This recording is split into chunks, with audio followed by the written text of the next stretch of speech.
Oui, Caroline, bonsoir. Effectivement, ça y est, vous le voyez, nous sommes à bord de l'avion qui transportera donc les 8 patients vers la métropole. Regardez, les civières sont prêtes. Eh bien, l'avion ne ressemble plus du tout, vous le constatez par vous-même, à un avion commercial qui a l'habitude d'accueillir des touristes.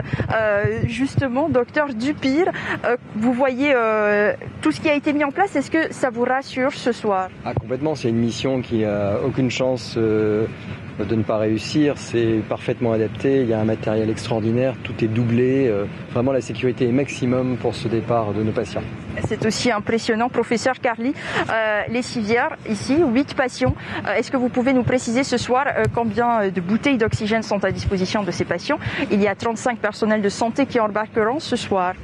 Donc nous avons 18 gros cylindres aéronautiques. Ces cylindres permettent généralement de ventiler 1,5 cylindre pour un patient sur la durée du vol sur cette première partie. Ce vol va nous conduire à Pointe-à-Pitre. À Pointe-à-Pitre, nous allons nous arrêter 2 heures pour le ravitaillement en oxygène et le ravitaillement de l'appareil en kérosène. Évidemment, pendant tout ce temps-là, la réanimation continue. Vous l'avez bien compris, ce n'est pas une évacuation sanitaire, simplement c'est une réanimation volante qui a pris des patients dans la réanimation où ils étaient bien soignés et nous conservons cette qualité des soins tout au long du transport pour les amener sur le territoire à une prise en charge qui est comparable à celle qu'ils avaient, mais qui va permettre, vous le savez aussi, à d'autres patients de bénéficier de cette possibilité et surtout aux équipes de très vite revenir à ce qui est important, plus important, rétablir la possibilité de soigner tous les patients qui ont d'autres pathologies que le Covid et qui ont été les parents pauvres de cette grande épidémie.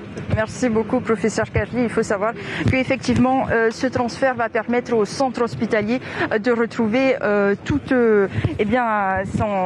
son travail initial, c'est-à-dire de pouvoir accueillir d'autres patients. Il faut savoir que le service de réanimation aujourd'hui accueille 42 patients. À la normale, c'est 18 patients. Aujourd'hui, ils sont encore nombreux hospitalisés au centre hospitalier de Taoni et effectivement, ce transfert va leur permettre de pouvoir accueillir d'autres patients atteints d'autres pathologies, les cancéreux notamment, à savoir que ce vol décolle à 23h ce soir et dans quelques minutes, les premiers patients vont arriver ici à l'aéroport. C'est une ambulance par patient pour les transporter ici jusqu'à l'aéroport et puis ils décolleront ce soir à 23h, Caroline. L'information en continu sur Polynésie la première, Internet et réseaux sociaux.